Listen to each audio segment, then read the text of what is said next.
Good morning students. आज हम करेंगे बाजार।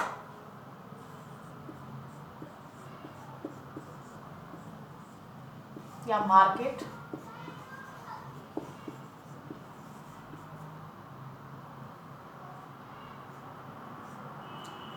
बाजार और मार्केट एक ऐसा शब्द है जिससे सभी लोग परिचित हैं, सभी लोग इसके बारे में जानते हैं। कोई भी व्यक्ति ऐसा नहीं है जो इसके बारे में ना जानता हो, बाजार के बारे में ना जानता हो।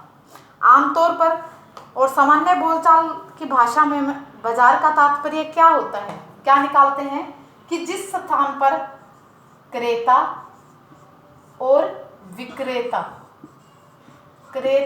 विक्रेता जहां होता है वो क्या कहलाता है, बाजार कहलाता है। क्रेता किसको कहते हैं? जो ग्राहक होता है, जो वस्तुओं को खरीदता है। ग्राहक या खरीदने वाला, किसको खरीदने वाला? वस्तुओं को खरीदने वाला। और जो विक्रेता होता है वो कौन होता है? सामान बेचने वाला, अपने प्रोडक्ट को बेचने वाला क्या कहलाता है? विक्रेता कहलाता है। बाजार में ये दो चीज होती हैं, एक क्रेता होता है और एक विक्रेता होता है। भौतिक रूप से उपस्थित होकर वो क्या करते हैं? मोल भाव करते हैं, सौदा तय करते हैं। मोल भाव करते हैं और उस वस्तु का सौदा तय करते हैं, सौदा कर देते हैं तथा क्रय विक्रय करते हैं। उस वस्तु को एक देता है और दूसरा उसको खरीदता है। जैसे कोई भी छोटी से छोटी और बड़ी से बड़ी वस्तु है वो आज मार्केट में जाते तो आपको मिलता है, और वहां पर कौन होता है? एक क्रेता होता है और एक विक्रेता होता है। परंतु अर्थशास्त्र में इसे अलग प्रकार से जाना जाता है। अर्थशास्त्र के अकॉर्डिंग इसको अलग कहा जाता है। इसका अर्थ है बड़ा ही व्यापक लगाया जाता है। अर्थशास्त्र में क्या है कि बाजार शब्द का अभिप्राय उस संपूर्ण क्षेत्र से है जहां वस्तु विशेष के क्रेताओं और विक्रेताओं में क्या होता है? प्रतिस्पर्धात्मक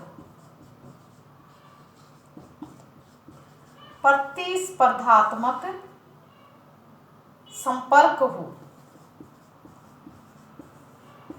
आप मार्केट में जाते हो, आप देखते हो, आप जहां से गुजरते हो तो आपको बोलते हैं कि आओ मैडम, आओ भाई साहब, आओ ये सामान ले लो, इधर आ जाओ, इस पे अच्छा मिलेगा। तो वो क्या होता है? मार्केट में क्या चल रहा है? प्रतिस्पर्धा, कंपटीशन चल रहा है।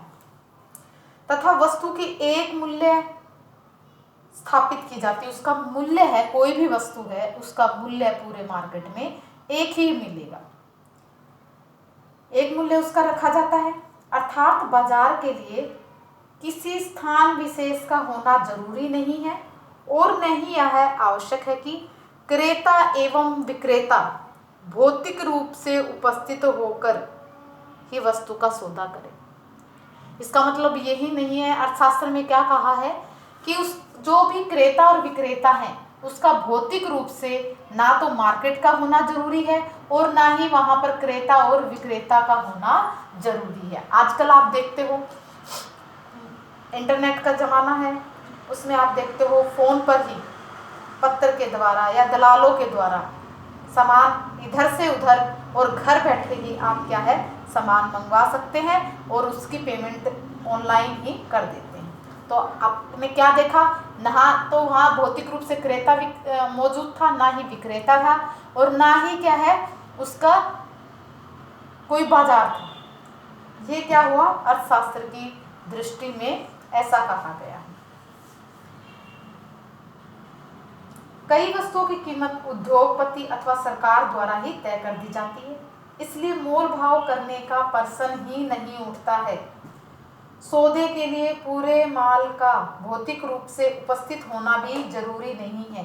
केवल हम सैंपल दिखा के यानी नमूने दिखाकर श्रेणी के आधार पर सौदाबाजी कर लेते हैं। थोड़ा सा सैंपल दिखाया, उसी के आधार पर हम बड़ी बड़ी डील कर लेते हैं। जबकि जो माल होता है वो गोदाम में रहता है तथा माल की स्पुर्दगी भी अन्य स्थानों से दे दी जाती है। अतः क्या हुआ, आज बाजार का क्षेत्र अत्यंत ही व्यापक हो गया है तथा क्रेता और विक्रेता राष्ट्रीय एवं अंतर्राष्ट्रीय स्तर तक फैल चुके हैं। ये क्या है, अंतर्राष्ट्रीय स्तर तक ये लोग फैल चुके हैं। ये तो थी हमारी इसका सिंपल वर्णन। अब हम बात करते हैं कि इसकी डेफिनेशन क्या है, बाजार की परिभाषा क्या है। आपका क्वेश्चन आता है कि बाजार किसे कहते हैं, तो आपको जितना मैंने बताया है वो बाजार है। अब आपको बताना पड़ेगा कि परिभाषाएं क्या हैं, बाजार की कुछ परिभाषाएं। जो भी आप पढ़ते हैं, आप कोई भी टॉपिक पढ़ते हैं तो आप देखेंगे कि उसके बारे में एक बार आपको सिंपल बताना पड़ेगा, फिर आपको उसकी डेफिनेशन अवश्य ही बतानी पड़ती है, उसकी परिभाषाएं देनी पड़ती हैं। अर्थशास्त्र में बाजार की बहुत सारी डेफिनेशंस हैं और जितने भी अर्थशास्त्री हैं, विभिन्न अर्थशास्त्रियों ने बाजार की भिन्न परिभाषाएं दी। आपको पहले भी बताया कि जितने भी अर्थशास्त्री या कोई भी व्यक्ति है, जो भी बात कहेगा, हर एक की बात में क्या मिलेगा, अंतर मिलेगा। तो इसलिए काफ़ी सारी डेफिनेशंस हो जाती हैं।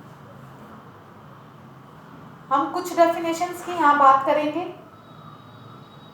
सबसे पहले हम बात करते हैं स्टोनियर एवं हेग के अनुसार।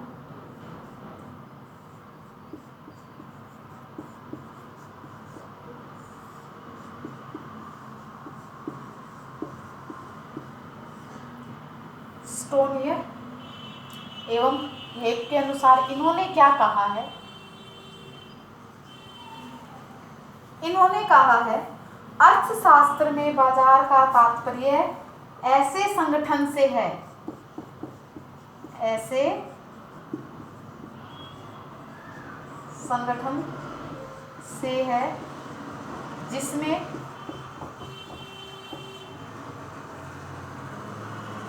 किसी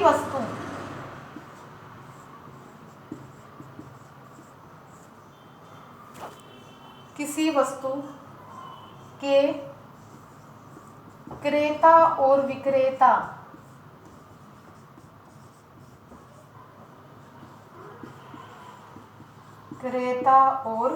विक्रेता एक दूसरे के साथ संपर्क में रहते हैं।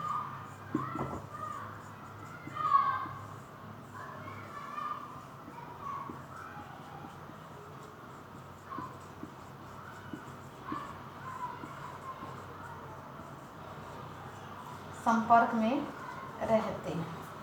इन्होंने क्या कहा कि अर्थशास्त्र में बाजार का अर्थ है ऐसे संगठन से है जिसमें किसी वस्तु के क्रेता और विक्रेता एक दूसरे के साथ संपर्क में रहते हैं। ये किसके अनुसार थी, स्टोनियर एवं हेग के अनुसार। अब दूसरी हम बताते हैं प्रोफेसर जे.के. मेहता के अनुसार।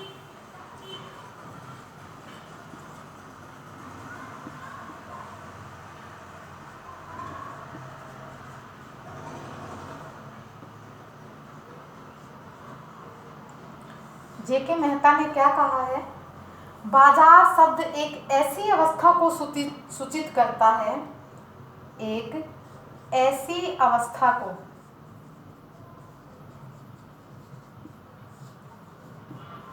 सूचित करता है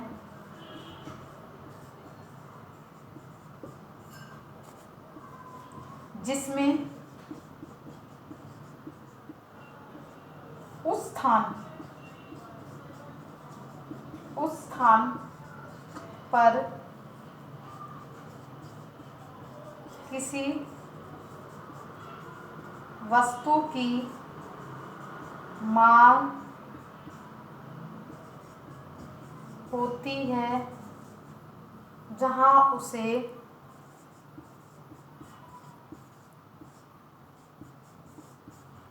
विक्रय हेतु प्रस्तुत किया जाता है। प्रोफेसर जेके मेहता ने कहा है कि बाजार शब्द एक ऐसी अवस्था को कहा गया है, सूचित करता है जिसमें उस स्थान पर किसी वस्तु की मांग होती है और जहां उसे विक्रय हेतु प्रस्तुत किया जाता है। वस्तु की मांग का क्या मतलब है यहाँ पर कि वस्तु की डिमांड है, मार्केट में उस चीज की डिमांड है और फिर उसे बाजार में बेचने के लिए, विक्रय के लिए भेजा जाता है। तो ये थी हमारी दो डेफिनेशन, एक थी स्टोनियर एंड हेग के अनुसार, दूसरी प्रोफेसर जेके मेहता के अनुसार।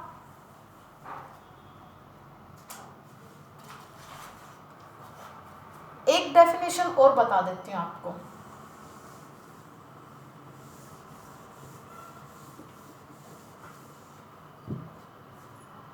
चैपमैन के अकॉर्डिंग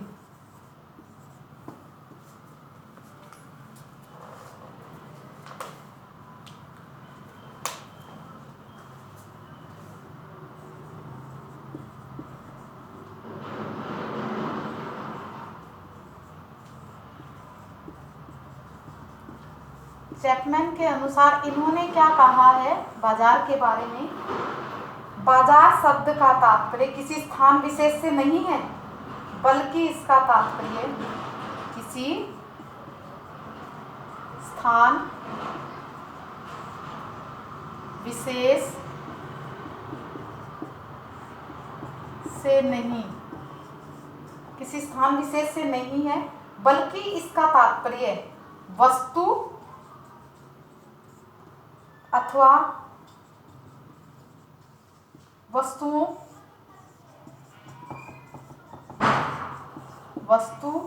अथवा वस्तुओं एवं तथा क्रेताओं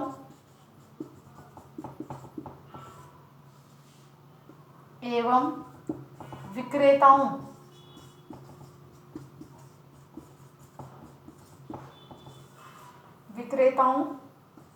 से संबंधित होता है। इसमें प्रत्यक्ष पारस्परिक प्रतिस्पर्धा रहती है। प्रत्यक्ष इसमें क्या होता है, विक्रेताओं से संबंधित होता है और इसमें प्रत्यक्ष रूप से पारस्परिक स्पर्धा होती है। तो ये थी हमारी चैपमैन के अनुसार डेफिनेशन। ये हमारी बाजार की डेफिनेशन हो गई। अब हम इसमें बात करते हैं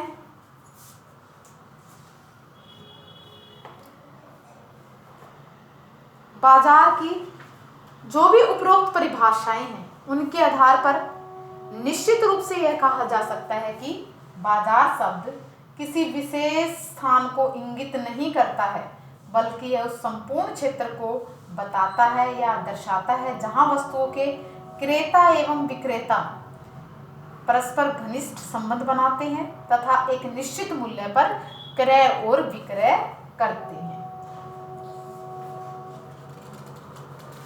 तो ये हमारे सिंपल बाजार के बारे में था कि बाजार क्या है और इसकी डेफिनेशंस क्या है। अब हम करते हैं बाजार की विशेषताएं, बताते हैं कि बाजार की विशेषताएं क्या क्या होती हैं।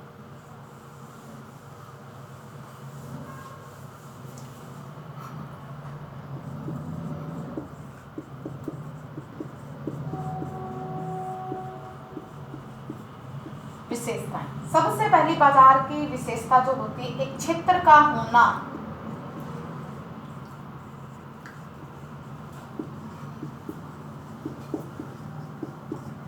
बाजार के लिए अर्थशास्त्र में बाजार का अर्थ किसी स्थान विशेष से नहीं होता, बल्कि उस संपूर्ण क्षेत्र से होता है जहां वस्तुओं के क्रेता और विक्रेता फैले रहते हैं तथा डाक, तार, पत्राचार,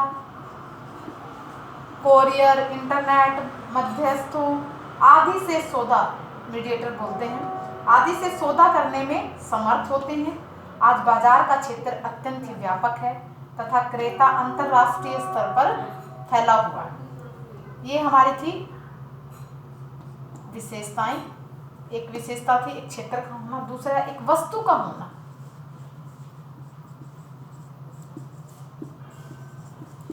एक वस्तु का होना। बाजार कहलाने के लिए किसी वस्तु, स्थान या सेवा का होना बेहद जरूरी है, क्योंकि तभी क्रेता एवं विक्रेता सौदा कर सकते हैं। इनके अभाव में सौदा करना संभव नहीं है। जब तक हमारे पास वस्तु नहीं होगी तो हम किसका क्रय करेंगे, किसका विक्रय करेंगे? तो हमारे पास क्या है, एक क्षेत्र का होना आवश्यक है, फिर उसके बाद में एक वस्तु का होना आवश्यक है। अब हम बात करते हैं, अगली जो विशेषता है वो है क्रेता एवं विक्रेता का उपस्थित होना। अब क्या कहा है, कई जगह तो कहा है कि क्रेता का होना जरूरी नहीं है, विक्रेता का होना जरूरी नहीं है, क्षेत्र का होना, लेकिन यहाँ पर कहा है बाजार कहलाने के लिए एक क्रेता। ये नहीं है कि क्रेता होता तो है, चाहे वो भौतिक रूप से प्रेजेंट नहीं होते, लेकिन क्या है वो होते हैं। बाजार कहलाने के लिए क्रेता विक्रेता दोनों का होना उतना ही आवश्यक है जितना वस्तु का होना आवश्यक है और एक क्षेत्र का होना आवश्यक है। भले ही इनकी क्रेता विक्रेता की संख्या कम हो या वे भिन्न भिन्न स्थानों पर निवास करते हों, क्रेता विक्रेता के मध्य में किसी वस्तु का सौदा होता है, तथा क्रय विक्रय करते हैं। क्रेता विक्रेता के बिना बाजार का कोई अस्तित्व नहीं है। बाजार में अगर वस्तु है, स्थान है, लेकिन क्या नहीं है, क्रेता और विक्रेता नहीं है, बेचने वाला भी नहीं है और खरीदने वाला भी नहीं है। मान लो आप क्रेता है और विक्रेता नहीं है, तब भी काम नहीं चलेगा। आप सामान लेके बैठे रहो, आप कोई खरीदने वाला नहीं आएगा तो क्या होगा, कोई रिजल्ट नहीं निकलेगा। तो क्या है, बाजार में खरीदने वाले हैं तो बेचने वाले भी होने चाहिए, तो इसके लिए क्रेता और विक्रेता दोनों का होना अति आवश्यक है। फिर बात करते हैं कि स्थान हो गया, वस्तु हो गई, अब हमारे पास क्या है, क्रेता विक्रेता भी हो गए। अब जो वस्तु है उसका क्या होता है, एक मूल्य होता है। वस्तु का एक मूल्य होना आवश्यक है। बाजार के लिए वस्तु का एक मूल्य होना बेहद जरूरी है। बाजार में क्रेताओं एवं विक्रेताओं के बीच इतनी प्रतिस्पर्धा यानी कंपटीशन होता है कि उस बाजार क्षेत्र में एक वस्तु का एक ही मूल्य रखा जाता है। अगर किसी ने कम रख दिया तब भी गड़बड़ हो जाती, ज़्यादा रख दिया तब भी। तो इसीलिए क्या किया जाता है, कंपटीशन के इस टाइम में उस वस्तु का एक ही मूल्य रखा जाता है। क्रेता कम से कम मूल्य में वस्तु खरीदना चाहता है, जबकि विक्रेता अधिक से अधिक मूल्य में वस्तु को बेचकर लाभ कमाना चाहता है। इसी प्रतिस्पर्धा के कारण एक वस्तु का एक ही मूल्य होता है। इसलिए अर्थशास्त्री कहते हैं वस्तु का एक ही प्रतिस्पर्धात्मक मूल्य बाजार की विशेषता तथा उसकी कसौटी होते हैं। इसलिए वस्तु का एक मूल्य होना आवश्यक है। अब बात करते हम पूर्ण प्रतिस्पर्धा का होना।